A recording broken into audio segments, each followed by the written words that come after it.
Good evening, good morning, good afternoon, wherever you are in the world. Actually, it is still afternoon. We're early today, but we'll welcome back to Social Confoes. I'm your host Diego, together with my co-host Shanluk.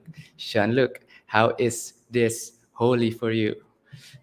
Well, Shubh Holi to everybody watching, especially for those who are tuning in live. Have a blessed, have a blessed day. For me, it's different. I'm getting older. We My all wife are. is We all are. no, my wife is actually went out to celebrate Holi in the inner city. There's a lot of great parties today, all in walking distance from one another. But for me, I'm getting a little bit older, so I enjoy being here behind the camera, behind the mic, Oh, so you chatting a mean little bit older with in you. the sense of, not going out partying, celebrating, Aging, aging. aging. Should we call Yeah. it aging? Hey, Yeah, what works for you?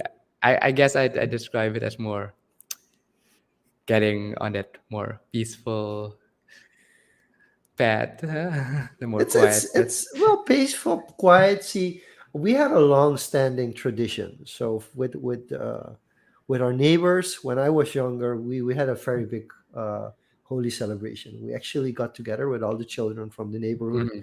and we celebrated holy together, and it was really fun. I actually have injuries from it. I have two like big gaping holes which have been stitched up in my right shin because of Holy. I was running away from somebody, and then I slipped and Oh, slided. how? Yeah, I slid into like to concrete, like a concrete corner, and I had two gaping holes. Had to go to the emergency room. Wouldn't allow anybody to operate on me, so my dad actually had to get the stitches in, and only got the minimal amount of stitches in. I even recall me being there screaming, and this nurse came to me and she was like, "Hey, there's a girl on the other side who's about your age, and she thinks you're a wimp." And I was, and I was like, "Make her think I'm a wimp. I don't care. I don't care." Yeah. Hey, at that point, I'd be with you. Like, Yeah. I So don't so the care what holes anybody else thinks. because where they were close to the bone, so the wounds were pretty damn deep, And at first, when I fell down, and I I didn't actually feel the pain at the time because um, it kind of like get an instant sedation where you don't feel it. But as soon as Mm-mm. I saw the wounds, I was like screaming for my life. And then Is it like? I came back from the hospital because also not just our neighbors, the kids from the neighborhood, but also friends of mine came over to celebrate Holi at our house. And then I came back and with the stitches in, and I went on and played table tennis the same day with my friends. And then the Friday after, I went and played soccer, like football and like all these things, and played on the beach and all those. Like also there was a small beach field at the time, and I played there as well. So basically, I didn't give it any rest. So I still have like two very very distinctive marks on my right right chin. Yeah, Wild times. I yeah. can't remember. I guess the last time I really went out and I'd say celebrated with, powder and color, everything, I think was university time, maybe 1 or 2 years after university time, 2013, 14. I would guess.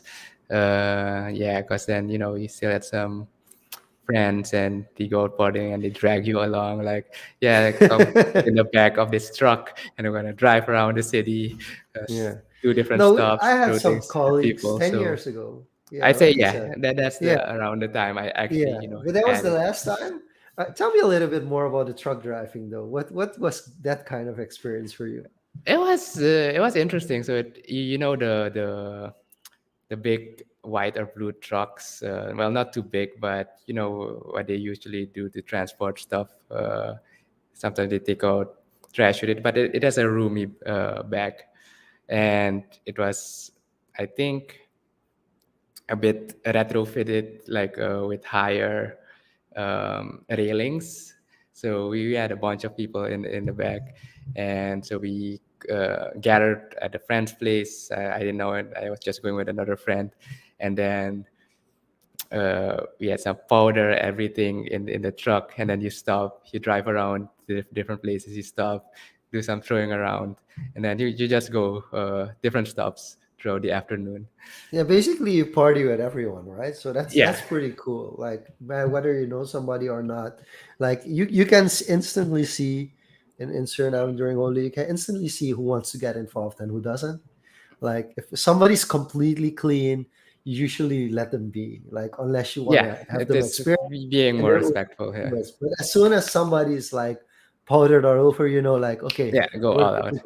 Yeah. And I'd say the other times was more like, I guess, rally times, because there's always a Yes, there's rally, also a a rally. Pagua rally, Yeah, Pagua rally. close Yeah. to the rally. So Yeah. those were the other times, the more recent times. But then it's just, you're in a competitive mood. It's quickly like poop poop some, and then go on. I saw they did it last Sunday. Actually, they had one again. Unfortunately, I couldn't take part in that one because I didn't get a partner in time. And yeah, that was the last time, I'd say. Interesting. I actually posted today. I posted a GIF on Facebook, which was exactly 10 years ago in 2013. Oh I yeah, took I it saw out that of. GIF. I was like, Yeah, yeah. this doesn't look like a recent John look. You look No, no. very young. I was a bit younger. I was in my late 20s. No, that was a couple of colleagues of mine were like, "Hey, let's go out to the city." We had a colleague from the Netherlands over at the time, and we're like, "Hey, let them experience." Like, so we went out to the city, and I actually got into an after movie by Lustig. At the time, Lustig was still doing the Independence Square in Suriname.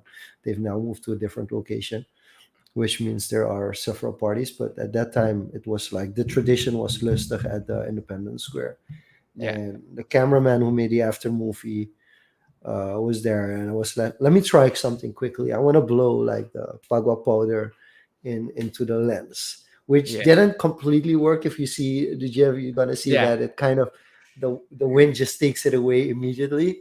But the effect was cool enough for him to put it in like half a second to transition to another part. So I actually took it out of there and just made it into a. I went to Giphy to make it into a GIF and to be able to upload it straight to Facebook. So that's something our one of our guests taught us. So I was like, yeah, let's try that. Let's experiment with it. It worked pretty well. and I'd say the other thing is like food. No holiday is complete Oh without my, food. yeah. Yeah, So so what did you have today? actually had really really good, I'd say, roti with yeah. Danny's in the chat, so he's Uh, saying, different age, different priorities. So we're at his place and kind of cooked on the spot. Basically, Danny did most of the cooking as always, but was really good. so Big walk. was it a chula? Was it a chula or No, no, no, not the no? chula, but a big pit, big wok and everything in there. The masala, everything. He had some potatoes. The traditional roti, but really homemade. Oh, It's really nice. good. Yeah. And then we just hang around. He says you guys clean. That's fifty Yeah, percent. we help, peeling but the potatoes and some casualties along the way. Good, good.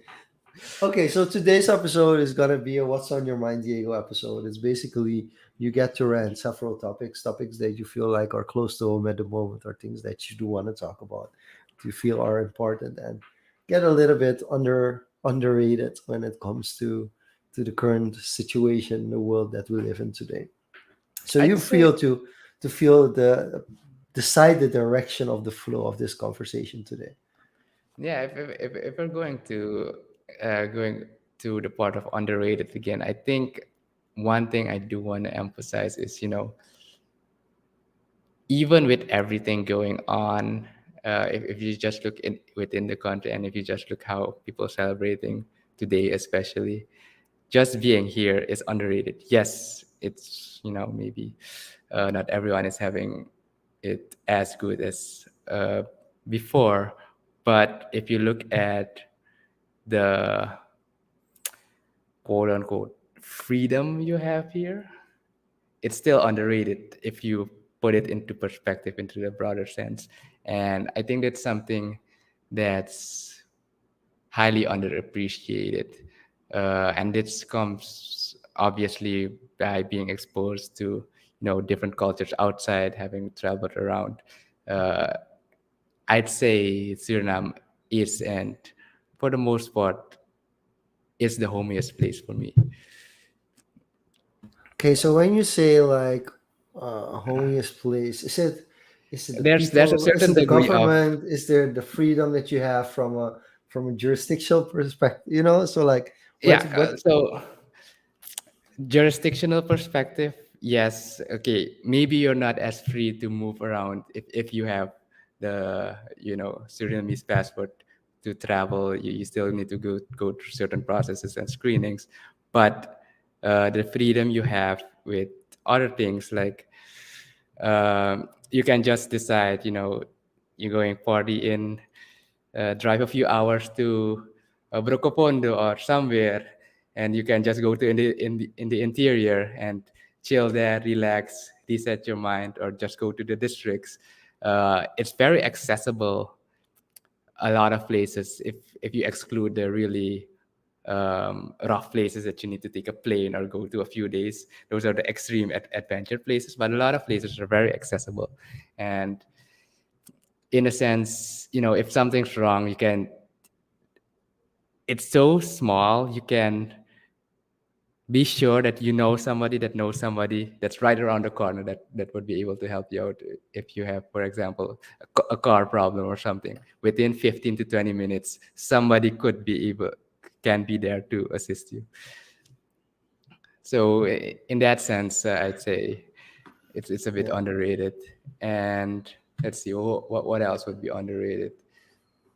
Yeah, if you're talking about, the career side of things, the pressure side of things, um, people talk about the rat race a lot. The especially recently, getting out of the rat race to your career, especially the people in their 20s, 30s, very career driven. You're in the rat race. The rat race here is very loose, I'd say. It's more like a hamster wheel. Do, um, do, do you elaborate a little bit more on that to provide context? yeah, so imagine, I have friends, you have friends in the Netherlands, they commute like 1.5 hours one way sometimes, because they live in a different city, to head to work, to head to the office. And then you spend 8 7 8 hours in the office, and then you head back. By the time you're back home, it's like 6 p.m. maybe. And then you're like exhausted. You gotta cook, you gotta, maybe you're going to the gym, uh, and then you got to get ready for the next day because you got to get up early again. And if you look at, yes, we have it bad with the currency, the exchange rate, but that's contextual to where you live, because the cost of living there is exceedingly higher. uh, if you break it down in percentages, what do you keep? Granted, what you keep there abroad is more than what you keep here. You would be able to do with that percentual less money there. But that's all into perspective in how you define how you want to live how you want to design your lifestyle, right? So that's what I'm kind of getting at with the freedom to try stuff. There's less pressure, I'd say, here, because there's also the, well, not for everyone, but for most people I know, that familial safety net that you have. um, Whereas if you're somewhere where you don't know anyone, in a city, total stranger, and you can't meet rent by the end of the month, there's a different pressure there, I mean. So those are kind of things I think are still underappreciated, if that makes sense. That's a lot. So which one would you like to dive deeper into that you feel like we don't really talk about it a lot? I'm gonna I explain. You just made up I like a TED talk, right? Go I ahead, go ahead. no, no, no. Before I bring this up, because this might go a bit deep, and it's kind of a statement, and I want to get your No, thoughts go. on it We as well. want to make the So, statement. I was watching an anime recently, and it's very mature. It's about the kind of the time period of the Vikings, and you have war and slavery and everything. And then there's this farmer who is explaining to the slaves he's actually trying to help about why he's so, yeah, I won't say nice, but he's supporting them. And this is kind of a quote I got from it, and I'm going to read it out to you because I wrote it down actually. So it states, too much wealth brings about misfortune. Increasing your wealth makes you fear losing it. You spend money to assuage your fears and then have to earn more.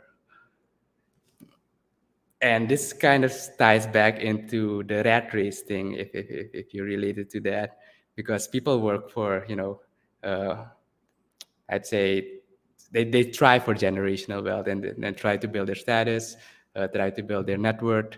And by the time they're 50, 60, okay, yes, now it's time to enjoy life.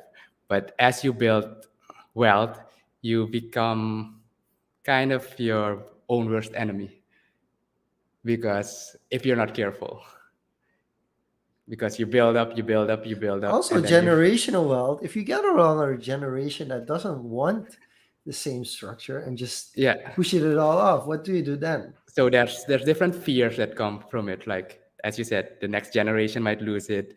There might be other things, how you might lose it.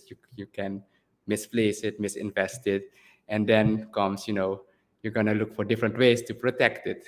And that kind of drives you to earn more, because you need to earn more to pay for the protection to protect it. So it's like a spiral. So kind of that's one thing that stood out to me, especially as uh, times are now on both ends of the spectrum, and having experience like what we've been through the past 2 3 years, with the different, for example, crypto bull and bear cycles. Uh, that's where people kind of, got too much too fast. So, do those does our gambling tendency get the best of us? Elaborate on that. Well, what do you mean with So, gambling okay, tendency? basically it's gambling tendencies, because if you look at the market, like in general, we could talk about crypto, but we could even talk about the stock Yeah, market. for We the can broader talk about market. derivative. We can talk about like any kind of situation where you're betting on something to become more valuable compared to the status quo. Like there's no predictor, there's no fine line, there's no guaranteed get rich.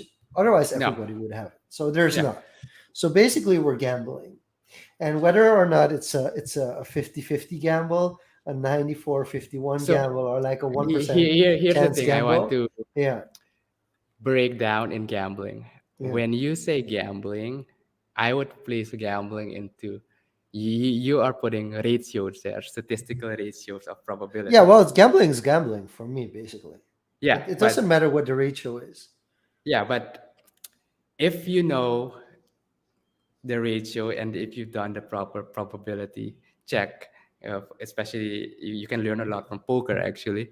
um, I won't consider that completely gambling. I would place someone under the term gambling if they just YOLO'd into something without any research, No, without that's any no. probabilistic. I don't like. You can make a calculated gamble, and you can just go like No, full on yeah. insane. For me, it's the same. When I hear gambling, it's like without due diligence, just No, trying your no. luck. See, No, and that's the whole thing. 90% of the people that gamble would say like, "I'm with Diego. I take calculated risks." no, Like, no, no, no, you're no. gambling. That's the problem. Then Yeah, okay. Then I'm people gonna put it. gamble like I'm gonna even pose a yeah. counter statement Okay, to go this. ahead. Go ahead. Is entrepreneurship gambling?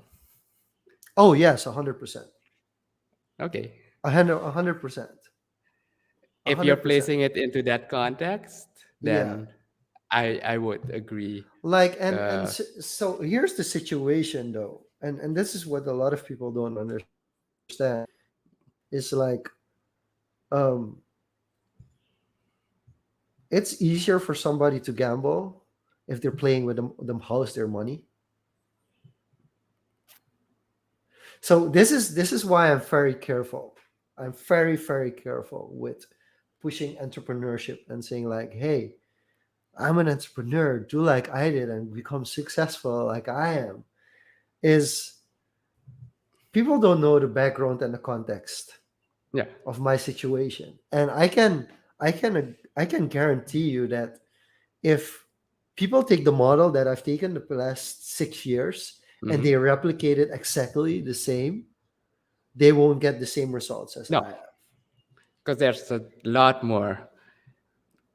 There's so many more factors to Uh, take into a account. recipe does not equate the same results. Okay. That So I do agree with. so imagine the following. You're going to a casino, right? And there's a guy over there and he's telling you like this is the system and this is works and I win every time. And you start hanging out with him and you do the exact same things that he's doing. And after 3 months, you're down $500 and he's up 2,000. And you're like, I'm just unlucky. And then 2 weeks No, later, you when you just stop, you lack. find out, no, no, no. When 2 years, 2 weeks later, when you find out, it's like, hey, wait a minute. He's the son of the casino owner. You know, All that's right. that's the difference. Or You're his paying mom house. or dad is a high stakes roller, a high stakes gambler there, and he gets comms from the casino Yeah, because commission. somebody related to him as a high roller that But actually then loses again, tons of it's not the thousands. same recipe. You get part of a recipe if Yeah, you're exactly. comparing those two. Exactly. No, but that's the same thing that happens with entrepreneurship. Yeah.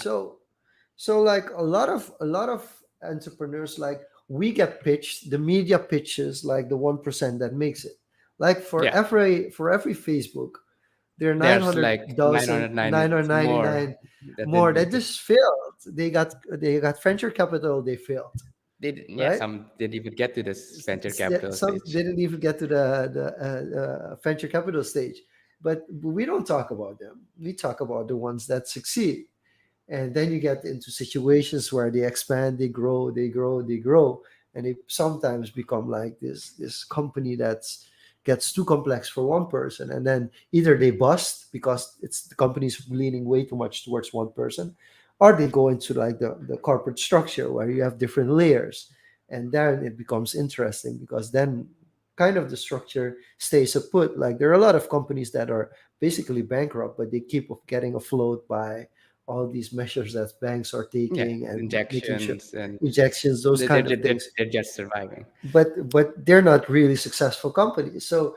it is a gamble. Like it's like there's certain situations that make you more likely to win, and also and that's why I compare it to gambling, because I know a couple of casinos that I have a structure that I know I have a higher rate of having fun with my money Yeah. than others. Okay, so coming back to your Yeah. original question, what was it exactly? Do our gambling tendencies what? Yeah. Do our gambling tendencies sometimes just get the best of us? I think it's, if we're talking about gambling tendencies, then I would relate it to winning and trying to get more. And if you break it down into how humans fundamentally are, they strive to get more, they strive to get better, they strive to get that safety net. They, coming back to the statement I was giving, they try to earn more, be it an easy way or not, to kind of hedge and protect themselves for potential dangers. So if they see an option, a possibility that might get them there, it kind of dilutes their fresh logical perspective and oftentimes react emotionally to try and get that shorter route to be able to, I'd say, get a step ahead or get an extra layer of protection, not realizing that there's a higher probability that it could go the other way around. And then I would say in those situations, the gambling tendency, as you described it, does get the better of most people. If you misuse, exactly, if you misuse, and I think I'm gonna get a lot of heat for saying like entrepreneurship is gambling as well. I do want to state that first of all, but I'm just gonna be honest. Yeah. To me, No, it's partly gambling, but with also with that it's frame of also reference, it's then I can also been support your. okay, but it's also very beneficial. Like there's some major benefits that you get from being a even as just a solo entrepreneur to owning a business with multiple employees. There's certain benefits that you have that you don't have when you're an employee. And I was recently talking with my dad about this, and he was going through data that he had seen in different situations already. And one of the things was like he was saying like, why is there such a high turnover in companies? And we were discussing situations where the CEO of a company would make 10 times or 100 times the salary of a entry level employee. Yeah. And that's one of the major things that current generations are just like not buying into anymore. Like, listen, you can't do that. Like if you're a CEO, you're not all knowing, especially if you're a shitty CEO to just call some CEOs out.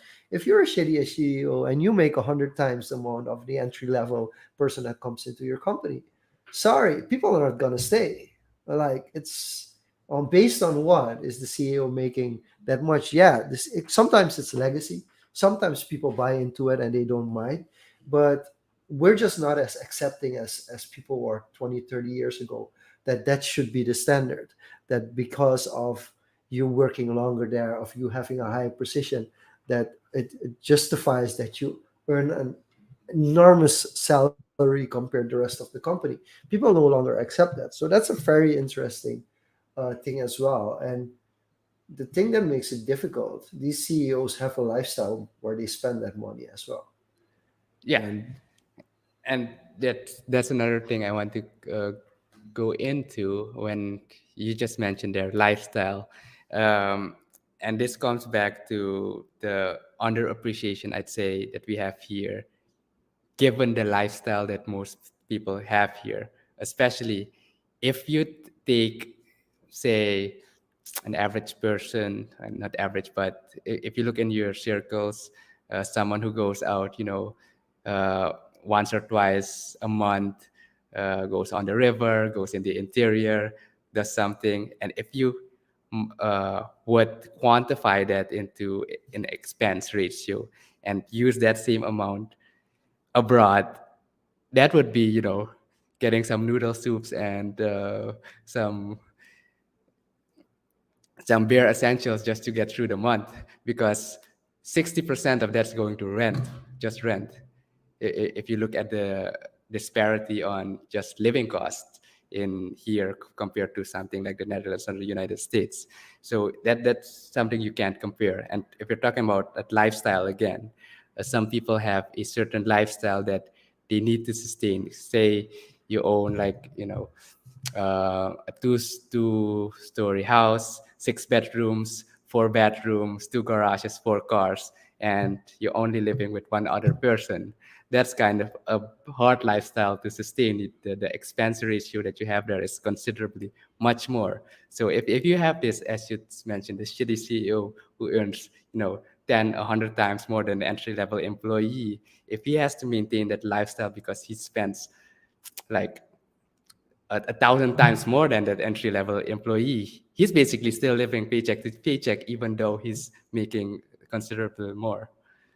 but also I feel like it's a shell, kind of like look at this is the lifestyle, this is the goal. Well, it's not, Okay, and so I then we're think talking about yeah, status. Then we're yeah. talking about, kind of showing up or trying to prove something to someone or to be included in certain circles. And then I think I think you just cut off there. You're muted. I think, can you hear me clearly again? Yeah, yeah, yeah.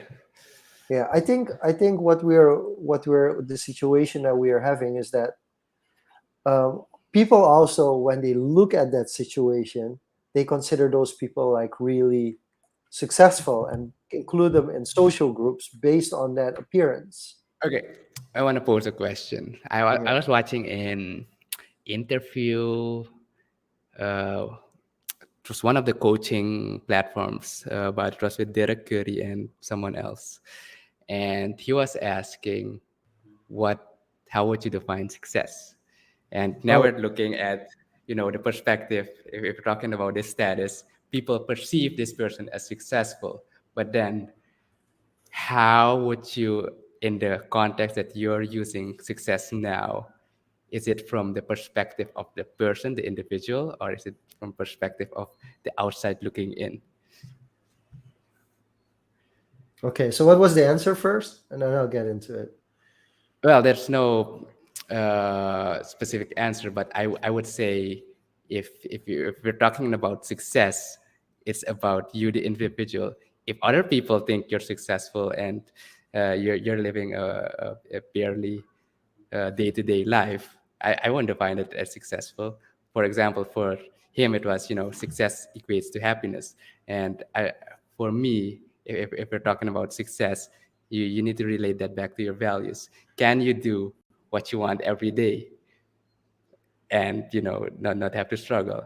I consider myself on a successful trajectory because I'm not needing of having that pressure to, if you compare my values to freedom, if we weight that, I don't have that much pressure to do certain things because out of necessity. Okay. So I'm gonna make it interesting. I'm gonna take a song that recently came out last All right, month. Do you know go this ahead. the rapper NF? Do you know I do Nate? not, Okay, unfortunately, so NF is a but very but I he's can one look it up real quick. he's one of the rappers of this generation who is really you're gonna love the cinematography of his music video. So look up NF Hope, and this is from NF that Hope. song NF Hope. This Okay. is and just watch it after Social Confoes is over. Oh, So I see the cinematography yeah, already okay. in the So thumbnail. he goes, what is my definition of success? Because he asked this question in a previous song and now he's answering it because he's transitioning from the black, like the old Nate, to the new one, the Right, hopeful right, right. one. And he says, what's my definition of success? Listening to what your heart says, standing up for what you know is right while everybody else is. Yeah, Mm-hmm. this Mm-hmm.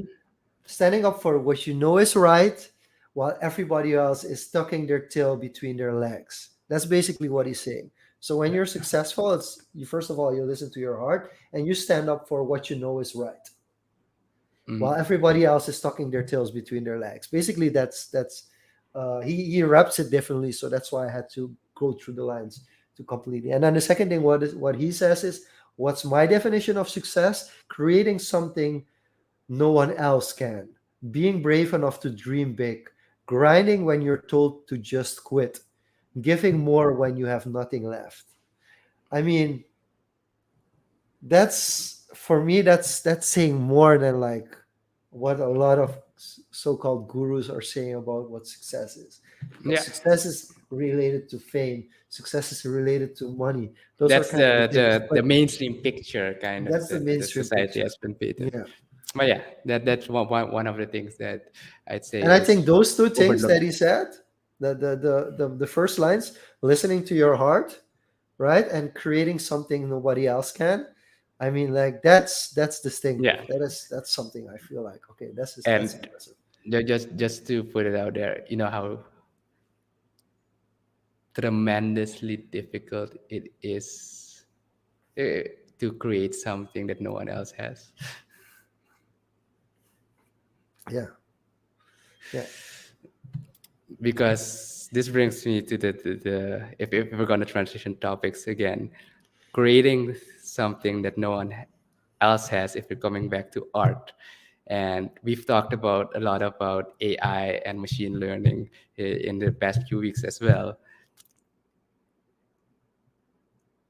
art, there's almost nothing new because a lot of what exists today is based on or derived is a derivative of an iteration of that something someone in the previous generation tried, iterated on, failed, or reused.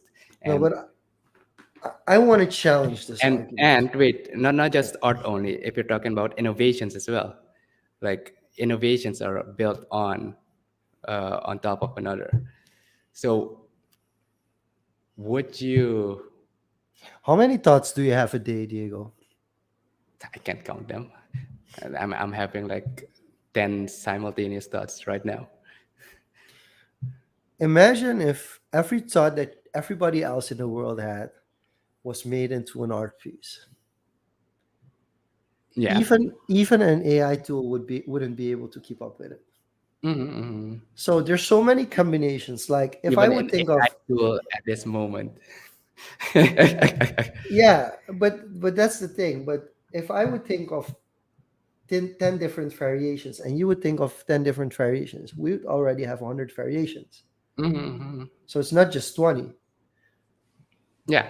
So that's the multiple. So in one sense, yes, everything's tried already, but not every thought has been executed already in the world, and that's kind No. of Wait, that's wait, what the wait. luxury that we have as a Yeah. No. as With as that, a what I yeah. mean to say is there may be slight variation to a certain degree, but if you break it down into the core principles and stylistics, etc., then it's based on inspired by Oh yes, previous oh or yes. other works, for example. But you know what the beauty of that is as well? We could take something that's completely unpopular. I think 20, 30 years ago, or even 200, 300 years ago, something that failed miserably in that time and resurrected today, and it could be a success. Oh yeah, for sure. And then Yeah. we're coming back to the definition of success. Then it's success. If you're talking about not success for a person, but success of a concept, then it is how perceived or how adopted is it by a broader society. Yeah.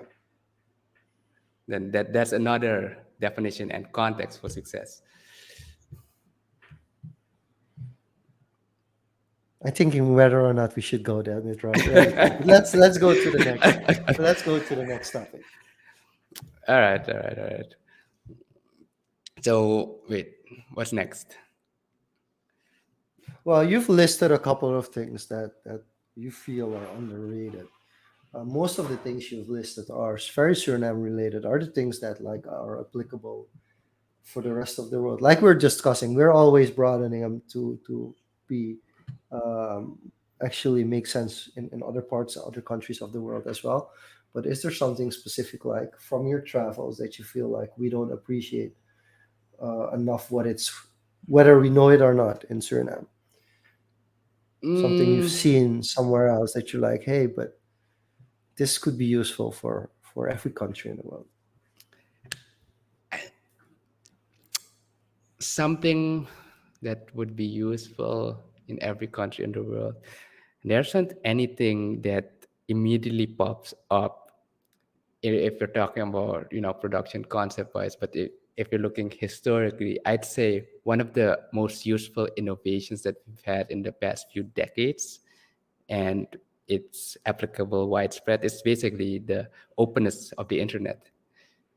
That has basically, I won't say leveled the playing field, but has at least granted certain people access to resources and knowledge that they would previously not have because they're constrained to their local environment. So that's one thing, one innovation that would be applicable. And building up on that is, yeah, it's how do you leverage that into a more global network? So Because is internet a basic need? in the lifestyle that most people have now, and if you look at how a lot of businesses operate, and to continuously stimulate the economy. And I'm not talking about the local peer-to-peer economy, the broader economy. Then I would put it into that category as a basic need plus, for doing business and actually, yeah, interacting with Let the me rest of frame it differently. You know the Maslow yeah, I know the pyramid of Maslow needs. All hierarchy right. of needs. So can we? But you said, look, So the dive a basic, bit deeper. I wanna yeah. continue on this question. Do you feel that self education is a basic need? Um, no, wait, that's a tricky one. Hold up. Okay. You can distinguish between self education and education, or you can say like, hey, I'm gonna for the ease of it, we're gonna use them interchangeably for this argument. Yeah. Look, basic needs, if we're tackling at the lowest level, is basically food, water, security, to shelter. Those are mainly the basic Exactly. needs Yeah. according to Maslow's. Above that, you have then, if I'm not mistaken, and help me out if I'm missing something, is the to function in society. I think it's a job, um, friends or something. No, I think it's belonging. Let me quickly belonging. Yeah, yeah, and let then me you have quickly the other layer above that. That's more like a career driven, and then you have, um, yeah, if you have the third layer, let me know. But then you have the tip top, and that's actually where most people self are. actualization. Yeah. Yeah, Okay. that's a goal So in it's the most situations. physical level, security, social needs, acknowledgement, self actualization. Yeah, Right? acknowledgement. Okay. So acknowledgement would be, getting that good job, getting the promotion, getting the recognition, getting Yeah. that status. For Yeah. example, when we talked about the CEO, or Yeah. getting a circle, so that status. And then self actualization is more like the spiritual. And I would put that self education, specifically, if we're talking about self education, under self Yeah. actualization. Really. So here's the thing though. If you have better education, if you have better knowledge, you will strive earlier on the lower parts of the pyramid, right?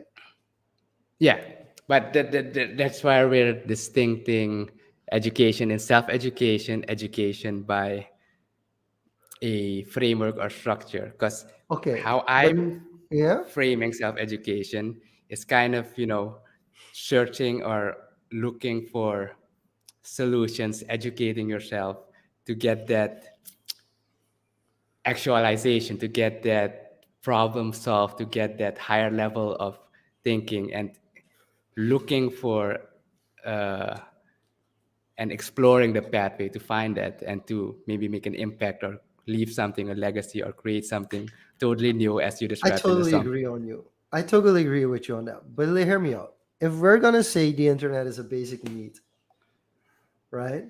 Yeah, And the framework for the basic need is having access to information that we previously didn't have.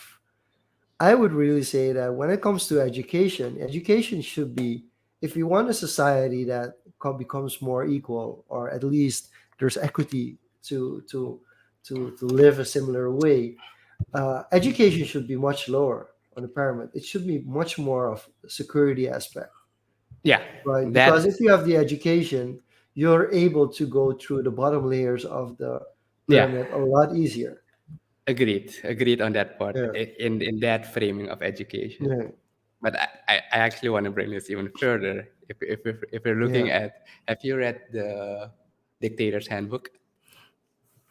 No, I don't plan to, but go ahead, enlighten It, me. it's really interesting, and it's not about just, dictatorship and, how do you call it? It's also any form of, ruling. So it also applies to democracies.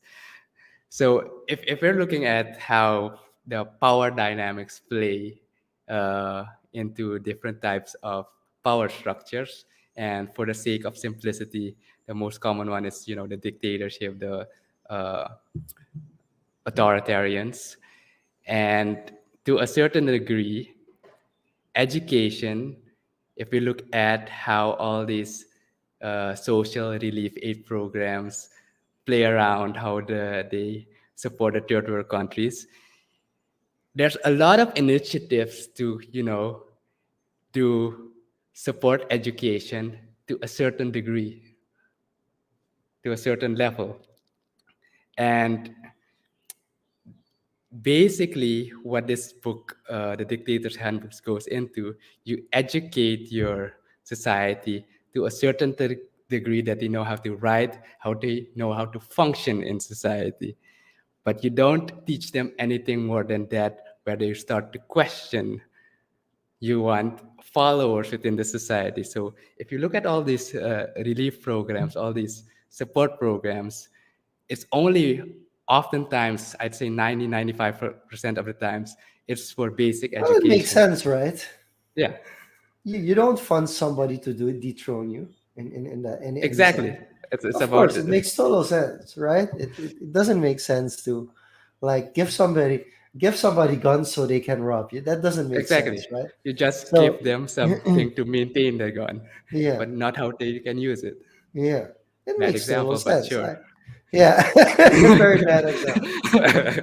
But like but yeah, it's gonna be that way. So Yeah, coming back to yeah, Maslow's hierarchy and overlaying it to different systems,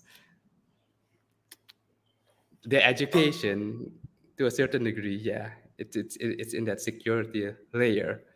But I'd say the gap to go from that layer to the actual, you have to make a lot of steps in that pyramid. It's huge. The the the steps get bigger and bigger. yeah. So, and this is also why I feel that's why I talk about entrepreneurship being gambling. Like you could be in different stages of the Maslow pyramid, like different hierarchical stages, and try to become an entrepreneur. Somebody who's at the lower levels of the pyramid is just has to work 2 to 5 times harder than Mhm. somebody that's born into the top layer of the pyramid to become an entrepreneur. It's just not the same. Yep. So the the situation is different, but they're both still in a gamble. The only difference is like the one at the top, who's already in the Yeah, the self-actualization phase, probabilities, and doing there's certain. becoming an entrepreneur because of self-actualization has completely a different mindset than somebody who Yeah, is still in the security and phase it's in the of survival phase, yeah, in the survival phase. So it's that's why I say it's gambling is and why it's different from different for different people, but it's still a gamble. Indeed, indeed, indeed. Okay, So one final thought for this episode. What's really on your mind? What's something that you feel like people struggle with that we should talk more about? I have another interesting quote here. I wrote it down. I think I got this one from a podcast. I'm actually not sure which one anymore. But to try to go full circle and complete the thoughts, on what we talked about is gambling, self-actualization, safety nets. I want to post this one. The greatest insurance against uncertainty is optionality.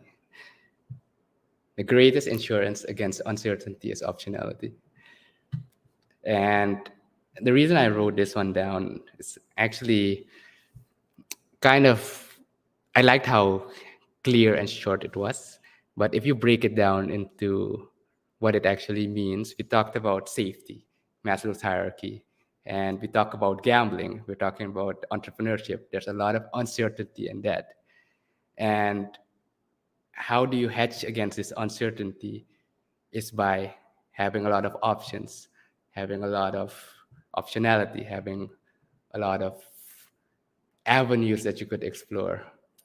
And this might derail into the debate of generalization and specialization, but I don't want to go that direction per se, but going back into optionality and Oh, kind you of, can go that direction. I know some segues out of it if you need to yeah. get out of it. But maybe to illustrate this to a more practical side, if you're talking about, gambling and investment, for example, or trying different businesses, you try different things, you hedge your, or you try different options to make sure. You often hear this one, don't put your eggs in one basket, but you hedge against the uncertainty by trying different things. And if four of them fail, one of them makes it, you spread that out again. So you keep trying and you make sure that you don't put everything into one thing, into one option. And if that option blows up, you have nothing left. So that's why I think trying different things, especially when you're younger, and giving you more options would be beneficial to a lot of people. So, in this context, answer this question for me, Diego. What you Right. feel? Are people being judged by their successes, or are they being judged by their failures? Judged by who? By, By other people, society in general? okay, by the broader society. In It goes both ways, I think. The people that make it get judged a lot by their successes. Do you think so? To a certain degree, yeah. I don't have I anecdotal evidence or okay. statistics. This is more like opinion and feeling based. I'm gonna give you my feel, like what I feel. Like you said, we aren't researchers. It's not our a field of specialization. I feel people are only judged on their failures if they don't have successes that are bigger than their failures. Repeat that again. You feel like people are Will only not be, judged. yeah, people will only judged on their failures if they don't have any successes that are worthy of noting. So that's a big if statement, basically, a Yeah, big conditional. yeah. So if there's something you're successful, like you had some success in something, then people That's are gonna be going the to, anchor. whenever people are bringing up the failures, they're going to be like, yeah, but remember that successful thing Yeah. that that person did. They don't won't discount that. Like, so the only way that people are going to be like, oh, this is really a failure is like if there's so many instances of failure that no successes that were there can kind of gravitate the attention away from the failures. Okay, then the counter question is, in this context, how many failures get widely known to be basically judged on? Well, they only get widely known if they're important to other people. Yeah. So that's So also a thing where people like, especially when young people approach me and the scare of failure, like before your 30s, nobody's gonna care about your failures. yeah. They're just not. Like I used to get upset when I was like in my 20s. A lot of people would come up to me and say like, man, you've got a lot of talent, or man, you got a lot of potential. I love your potential. I love you. I got so sick and tired of hearing you have talent, you have potential. I was like, at a certain point, like I was like, wait, I'm already achieving things. Why are people still calling me a talent? I'm almost 30. Why are people still saying I have potential? And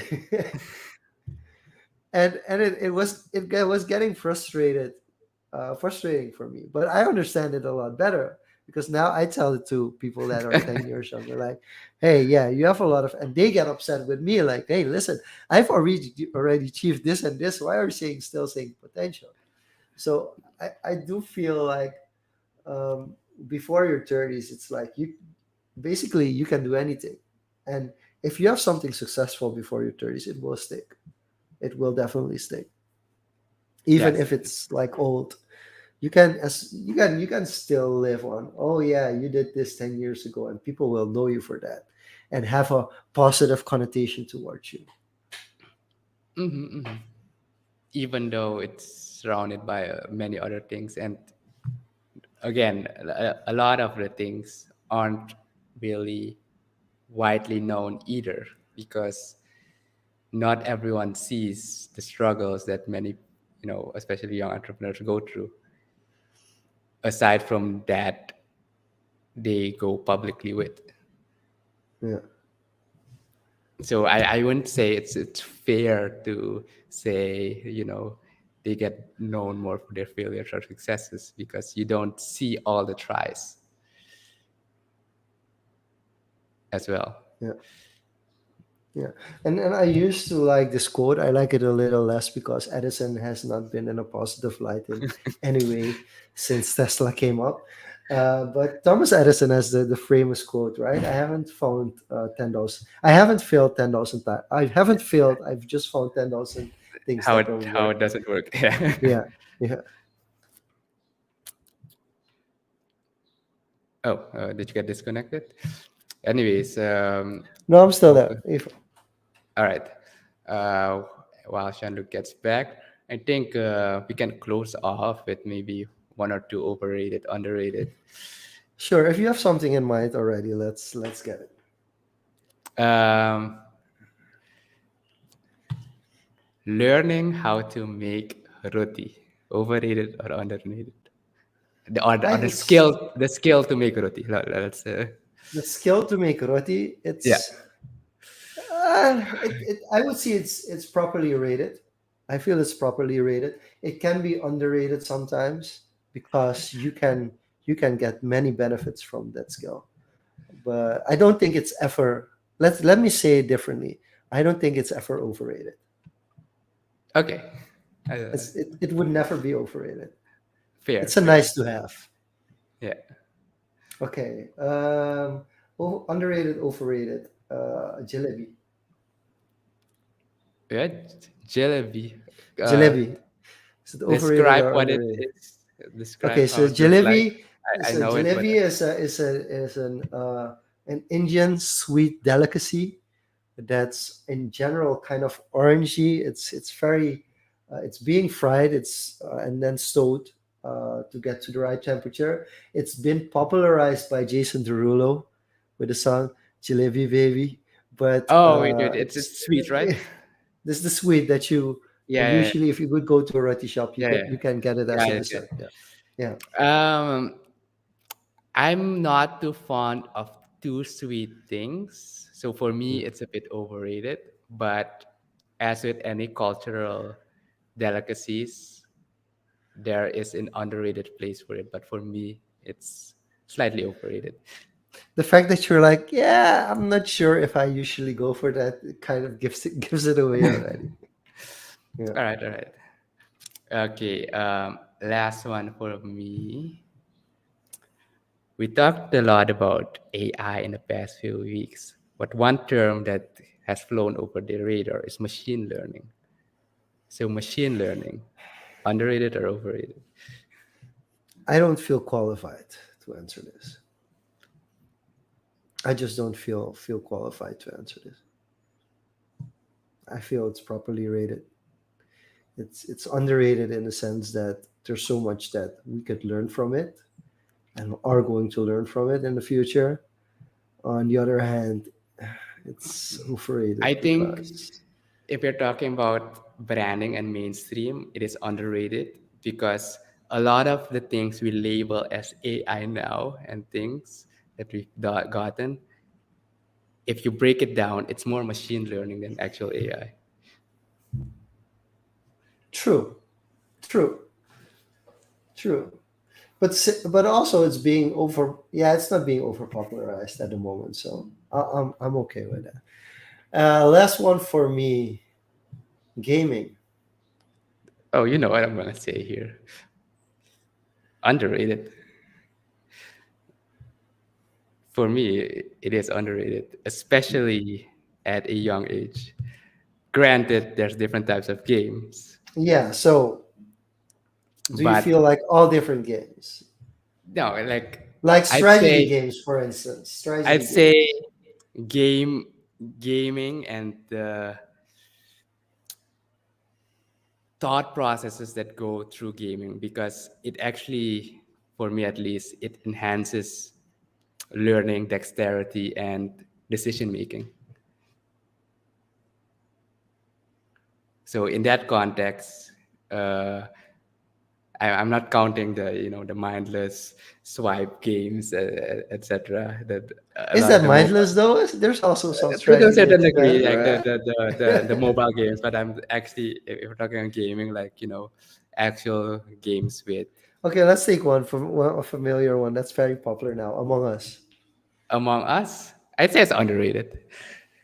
There's Yeah. a lot of psychological and decision making happening there, and it's not just, yes, it's a video game, but it also forces you to learn how people act. You can start to notice patterns, tells that people do, and if you're playing with friends, if you know certain people how they operate, it actually teaches and forces you to know how certain people behave. So it's to a certain degree behavior, learning So about in that behavior. sense, it's like the modern furniture of poker, like Texas Hold'em poker, Yeah.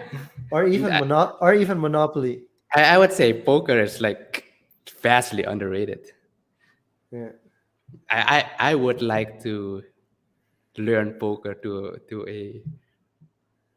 I wouldn't say professional, but to a competitive level.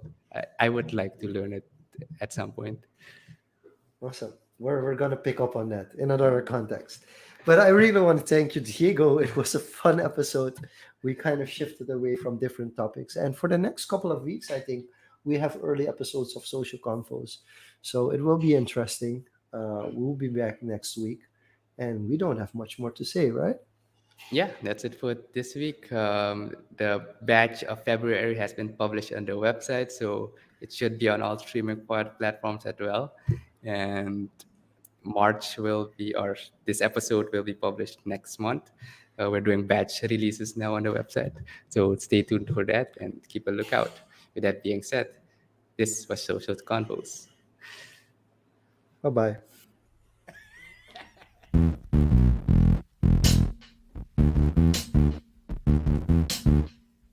bye.